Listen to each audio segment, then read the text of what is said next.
Nous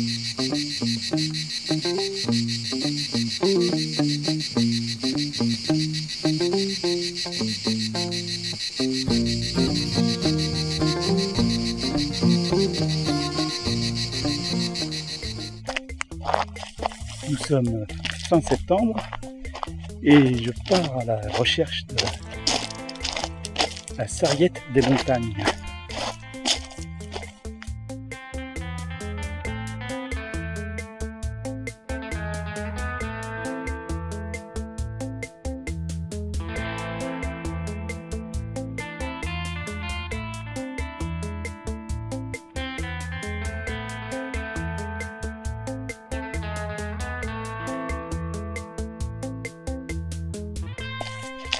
En Provence, la sarriette des montagnes, on appelle le pèvre d'ail. Je vais essayer de refaire des provisions de sarriette de montagne, ce qui va me permettre d'aromatiser ma cuisine.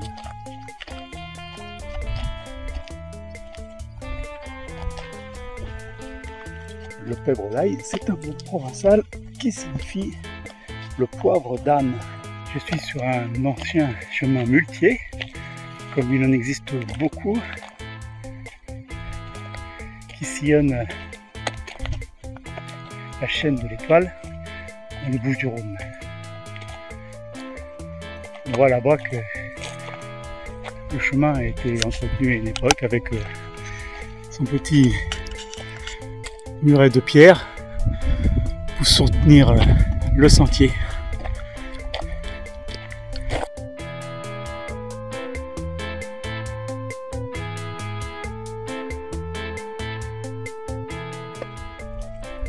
Pour l'instant, pas la moindre tasse de pèvre d'ail. Il faut dire que cette année,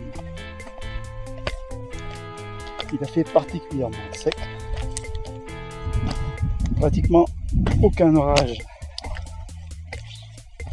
au mois d'août.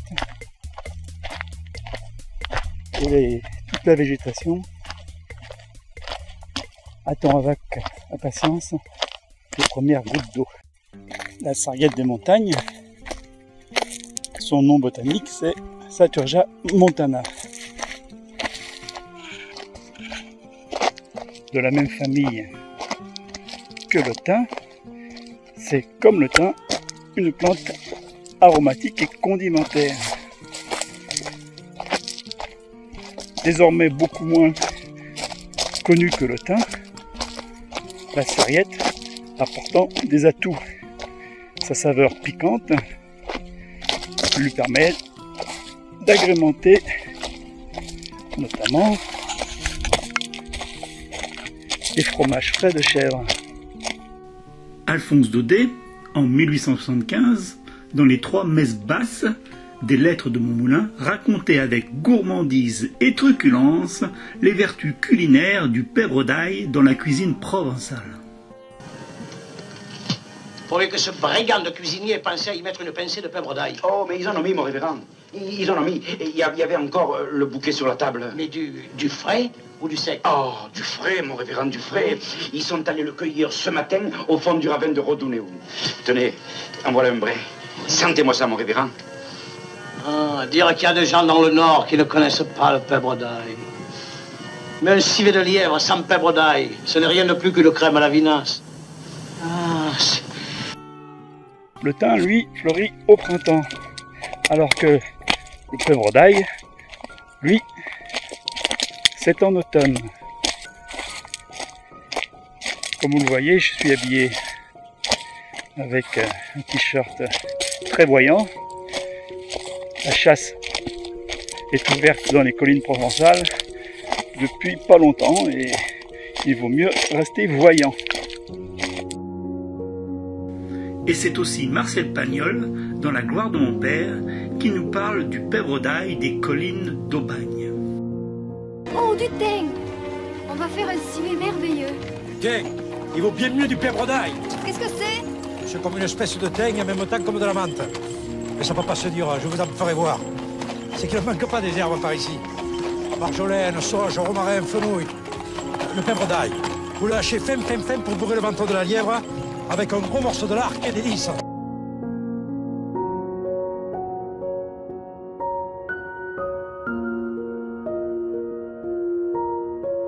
Après un peu de marche, il me semble que j'en aperçois un petit bouquet, très discret. Voilà le pèbre d'ail.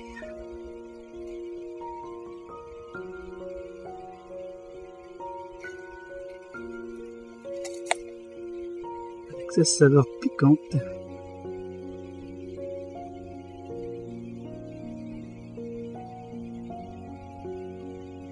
C'est une plante mais typiquement méditerranéenne, bien adaptée à la sécheresse, avec des feuilles minces, aiguës, couvertes de poils courts et raides, de manière à éviter l'évaporation.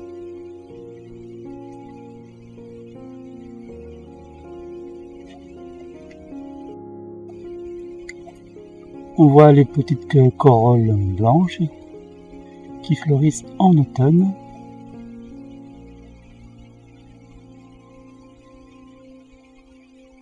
Et les feuilles, le limbe des feuilles est couvert de glandes qui sont remplies d'huile aromatique. C'est cette huile qui donne ses caractéristiques aromatiques. Certains font du vin de sarriette en faisant macérer la sarriette des montagnes dans du vin blanc et en y ajoutant ensuite du miel et de l'alcool. Le pèbre d'ail est également connu pour ses vertus antimites de la laine. La sarriette est aussi une plante médicinale, commune, efficace en cas de digestion difficile.